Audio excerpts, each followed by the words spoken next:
Salut les gens, j'espère que vous allez bien. On se retrouve aujourd'hui pour un update lecture avec 3 livres. J'ai un livre numérique à vous présenter. J'ai un livre papier, le deuxième tome d'une fantasy. Et ensuite, j'ai une dystopie que vous connaissez tous. Et du coup, on commence dès maintenant. Le premier livre que je vais vous présenter pour cette update lecture, c'est une nouvelle série que j'ai commencé récemment, mais à l'heure où je vous parle, je l'ai presque terminée. Il s'agit donc de Shatter Me de Tahereh Mafi aux éditions Michel Lafon. Donc ce que nous dit le synopsis, c'est pas grand chose.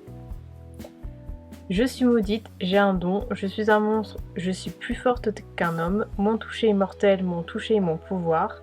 Je veux qu'ils me touchent, ils ne doivent pas m'approcher, je suis leur arme, je me vengerai. Donc globalement, on commence avec le point de vue de Juliette qui est enfermée depuis un nombre incalculable de jours dans une cellule parce qu'elle a touché quelqu'un et en fait en touchant cette personne elle l'a tué. Donc voilà, et ensuite il va se passer plein de petites choses et tout, parce que du coup bah oui, Juliette a un pouvoir, le pouvoir de toucher les gens en les tuant. Voilà, tout bonnement, c'est très sympathique. Donc c'est une dystopie, c'est de Tahereh Mafi. Moi j'ai connu cette autrice avec ce royaume tissé, mais je connaissais son nom avant par rapport à cette saga que j'avais jamais lue, que je pensais pas du tout lire, et tout compte fait je l'ai lu. Je vais vous dire mon avis au fur et à mesure des tomes, mais globalement c'est un avis qui est ultra positif. Dans du coup ce premier tome, j'ai une citation que j'aimerais vous lire, que j'ai beaucoup appréciée, c'est celle-ci. « L'effondrement de notre société humaine ne devrait surprendre personne, nous en sommes les seuls responsables. » Et je trouve que c'est une situation qui est toujours autant d'actualité aujourd'hui, qui est très vraie, tout simplement. J'ai beaucoup aimé le personnage de Aaron. C'est vraiment le personnage qui m'a fait commencer cette saga, parce que du coup bah j'entendais le nom de ce personnage partout et il a mis du temps, un petit peu de temps à arriver, mais je l'ai tout de suite apprécié, même s'il est totalement détestable, mais je l'apprécie beaucoup.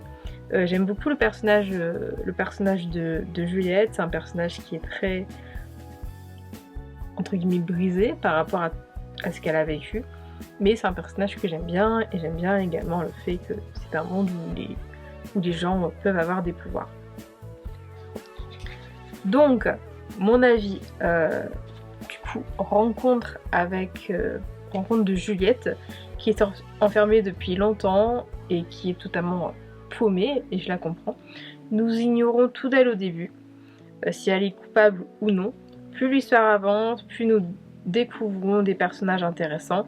Adam, Kenji, James, puis le personnage de Aaron Warner. J'adorais le détester et l'aimer en même temps. L'univers est peu développé dans ce premier tome pour commencer, il faut donc attendre le tome 2 pour en savoir plus, mais globalement c'est un super avis positif que j'ai avec ce premier tome. Et pour continuer, j'ai lu le deuxième tome de Devabad. Ici nous avons le royaume de cuivre de S.A. Chakraborty aux éditions de Saxus. Une citation que j'ai beaucoup aimée ici, c'est « Si vous n'êtes pas capable de vous protéger vous-même, comment pourriez-vous protéger le reste d'entre nous ?» Ce que j'ai beaucoup aimé dans ce deuxième tome, tout comme c'était le cas dans le premier, c'est la culture, la religion, le fait qu'on parle arabe, même s'il y a beaucoup moins d'arabe dans ce premier tome, dans ce deuxième tome que dans le premier tome, pardon. Un point un petit peu négatif, c'est qu'il est très longué, un peu trop. Il y a beaucoup de passages qui sont très longs pour des raisons que personnellement je trouve pas assez importantes. Je sais pas si vous voyez la brique, néanmoins ça reste un super bouquin de fantasy orientale. J'ai une fois de plus été charmée par l'univers, la culture et la religion de cette saga. Le mauvais point, je dirais, c'est qu'il y a pas mal de longueur que je juge souvent pas ou très peu pertinente. J'ai tout de même adoré ce deuxième tome qui donne une certaine complexité à l'univers. Côté personnage, Dara semblait totalement perdue, ce qui était assez déroutant, mais tout de même très intéressant. Bref, c'est un deuxième tome que j'ai assez apprécié. Et j'ai déjà acheté le troisième tome, j'espère que j'aurai le temps de le lire prochainement. Le dernier livre de cette update lecture, c'est bien entendu Hunger Games. Donc il s'agit du 3, 4, 5e tome de Hunger Games, même si c'est un hors-série. Donc il s'agit de Lever de soleil sur la moisson, donc de Suzanne Collins aux éditions Pocket Jeunesse. Et donc c'est le tome où on suit du coup les aventures, ou plutôt les jeux, du coup avec le personnage de Haymitch. J'ai attendu que l'édition reliée sorte, même si je voyais tout le monde le lire, tout le monde en parlait, mais je voulais absolument cette édition parce que du coup je savais qu'elle allait être splendide et regardez-moi ce violet, il est incroyable. Donc dans un premier temps il y avait cette raison, dans un deuxième temps c'est que j'ai racheté les éditions de Hunger Games en relié, je crois que c'était l'an passé.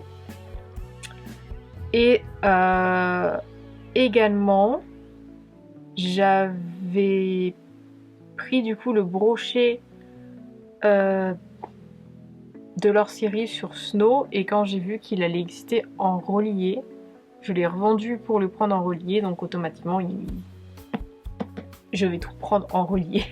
C'est pas les reliés du siècle, c'est pas les plus beaux que j'ai vus. Malgré tout, je les aime quand même mieux que certains brochets de Hunger Games que je trouve pas ouf. Voilà. Donc et en plus ça brille, on le voit briller, il est super beau.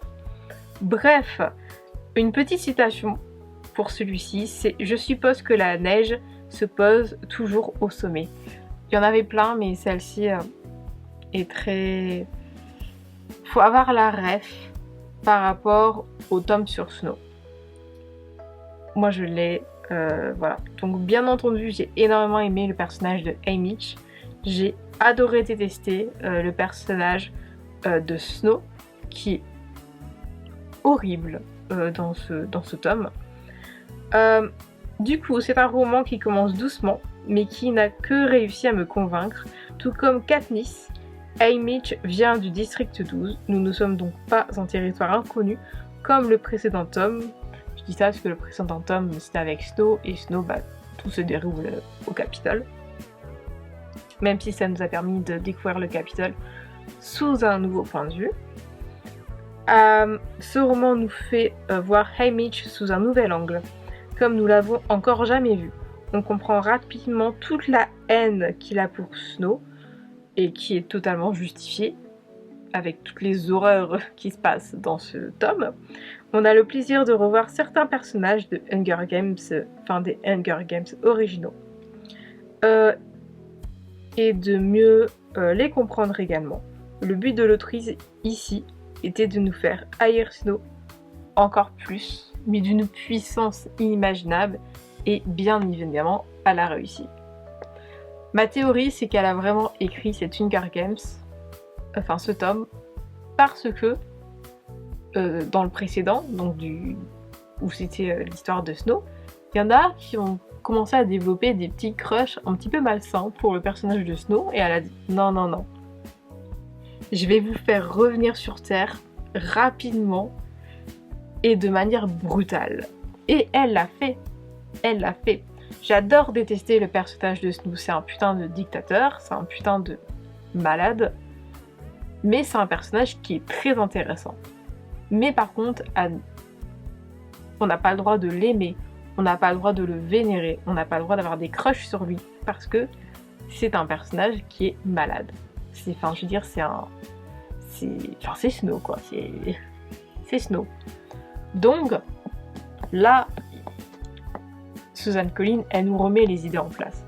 Elle nous remet les idées en place. Ou du moins, elle remet les idées en place à toutes ces personnes qui ont commencé à crusher sur le personnage de Snow.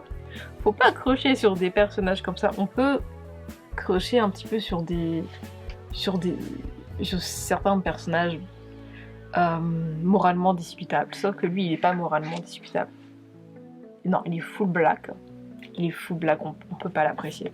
On n'a pas le droit. C'est même pas qu'on ne peut pas, c'est qu'on n'a pas le droit.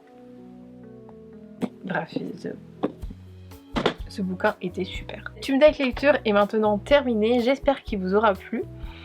S'il vous a plu, n'hésitez pas à vous abonner à la chaîne si ce n'est toujours pas fait, à liker la vidéo, à la commenter, à la partager sur les réseaux et ailleurs, à me suivre sur les réseaux et ailleurs. Toutes les informations dont vous avez besoin se trouvent en barre d'informations et on se retrouve très bientôt pour de nouvelles vidéos. Ciao!